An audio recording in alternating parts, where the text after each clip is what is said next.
Very good morning students, how are you all? I hope that you all are fine and staying safe at your home. So today in this video I am going to teach you English of class 7 in chapter number 9.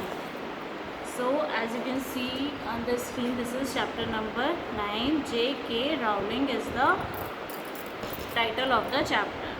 So this chapter will be done in 2 videos, and this is the very first video of the chapter in which I am going to read and explain it. This is the first part of the video. So let's start.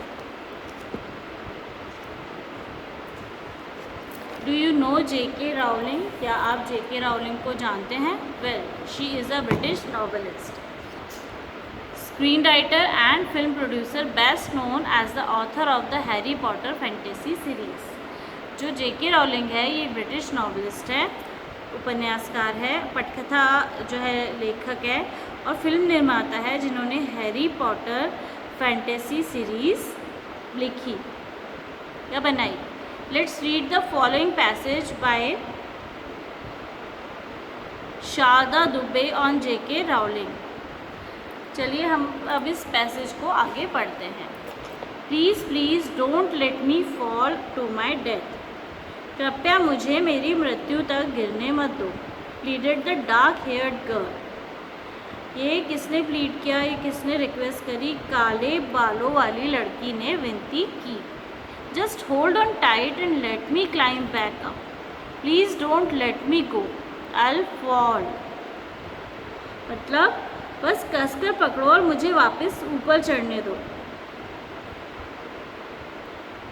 Please don't let me go, please मुझे जाने मत दो,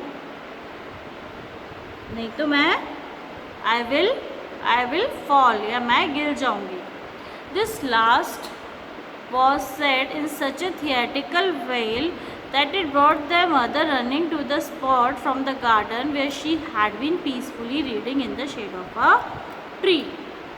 ये आखिरी बात जो थी इतने नाटकीय ढंग से कही गई कि उसकी माँ जो थी वो उन्हें बगीचे के स्थान पर ले आई जहाँ पर वो शांति से एक पेड़ की छाया में पढ़ रही थी. John, said the mother sharply. How many times have I told you not to play with awfully silly game? Don't you realize how dangerous it can be? तो उसकी जो मदर है उसने ज़ोर से बोला कि मैंने तुमसे कितनी बार कहा है कि भयानक मूर्खतापूर्ण खेल को मत खेलो. क्या तुम्हें नहीं पता कि कितना खतरनाक हो सकता है ये? Even as the first syllable of her name was leaving her mother's lips, the girl between the banisters had let go of her sister's arm.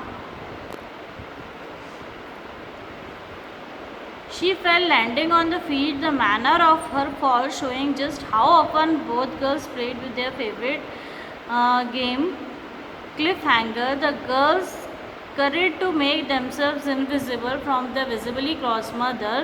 They know she was dreadfully angry. Why else would she have called Jo by her full name, Joanne? इसका मतलब ये हुआ कि जब उसकी माँ ने ज़ोर से चिल्लाकर कहा कि मैंने तुम्हें कितनी बार कहा है कि ये भयानक मूर्खतापूर्ण खेल को मत खेला करो, क्या तुमको नहीं पता है कि ये कितना खतरनाक हो सकता है? जैसे ही उसके नाम का पहला अक्षर उसकी माँ के होठों से निकल रहा था तो उसी बीच में लड़की ने अपनी बहन के जो हाथ थे, उसके जो आर्म्स थे, उनको छोड़ दिया और वो गिर गई, अपने पैरों पर गिर गई. उसके गिरने का मतलब उसका ये जो गिरना है वो ये दर्शाता है कि जो दोनों लड़कियां थी वो कितनी बार अपना पसंदीदा गेम जिसका नाम क्लिफ हैंगर है वो खेलती थी.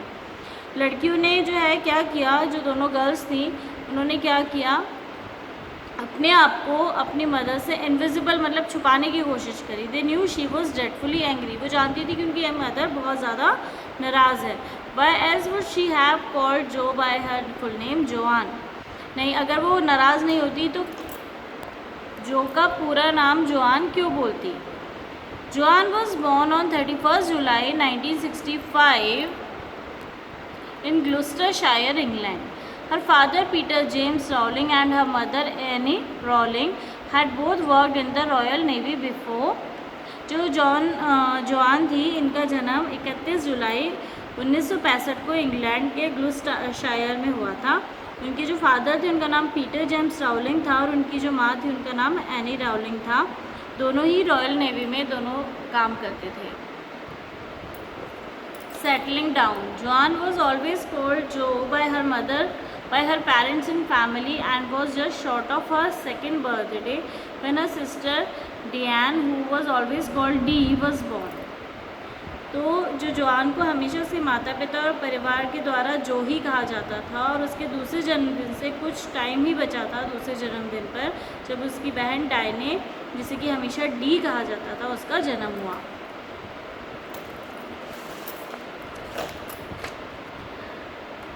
The sisters were thus not only close in age, they were also extremely close in childhood, either fighting like a pair of wildcats imprisoned together in a very small cage.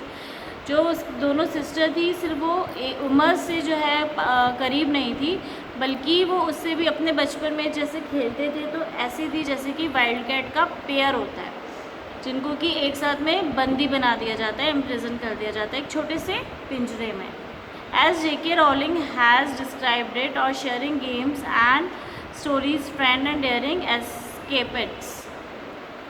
जैसे कि जो है इसने अपनी कहानियों में, खेलों में और मतलब बताया है, तो इस तरीके से अपने बचपने के बारे में अपनी सिस्टर के साथ में बताया है। Jo and Di spend a good part of their time together fighting sometimes with dire results. कभी कभी क्या होता था, जो और डी था वो बहुत अच्छा टाइम अपना एक साथ में बिताती थी लड़ते हुए, और कई बार जो ये लड़ाई थी ये बहुत ही गंभीर परिणाम ले लेती थी। From the age around 3 to the time she was 9, Joan lived in Winterbourne on the outskirts of Bristol. लगभग 3 साल की उम्र से 9 साल की उम्र तक जोआन ब्रिस्टल के बाहरी इलाके विंटरबॉर्न में रहती थी। She went to a school that provided plenty of scope for crafts and creativity. वो उस स्कूल में जाती थी जहाँ पर रचनात्मकता, क्राफ्ट वर्क, इसकी काफ़ी गुंजाइश थी। As she recalls, I enjoyed school in drawing and story writing which suited me perfectly। जैसे कि वो याद करके बताती है कि मैंने जो है अपने स्कूल टाइम में, I enjoyed the school in Winterbourne, it was very relaxed environment. मैंने विंटरबॉर्न में जो स्कूल था वहाँ पे काफ़ी इन्जॉय किया, यहाँ पे काफ़ी रिलैक्स माहौल था। I remember lots of pottery making, drawing and story writing which suited me perfectly. मुझे बहुत सारी चीज़ें याद है, जैसे कि पोट्री मेकिंग करना, ड्राइंग करना और स्टोरी लिखना, जो कि मुझ पर बिल्कुल अच्छे से सूट करते थे। Very fond of making up stories to tell her sister, Joan wrote her first book at the age of 6।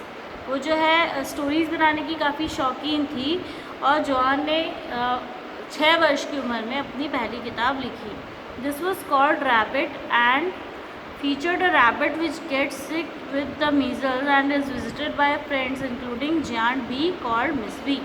तो ये वाली जो किताब थी इसका नाम था, टाइटल था रैबिट, और इस रैबिट बुक में एक स्टोरी थी रैबिट के बारे में, जो कि जिसको मीज़ल्स हो जाते हैं, बीमार हो जाता है मीज़ल्स के थ्रू, और उसको उसके फ्रेंड्स जो है वो विज़िट करने जाते हैं। So this was the very first part of the video. I hope that you understand this. In the next part of this chapter, we are going to complete it. So what you have to do now, you have to read and try to explain the chapter by yourself. So I hope that you like the video. Thank you and have a nice day. Bye bye.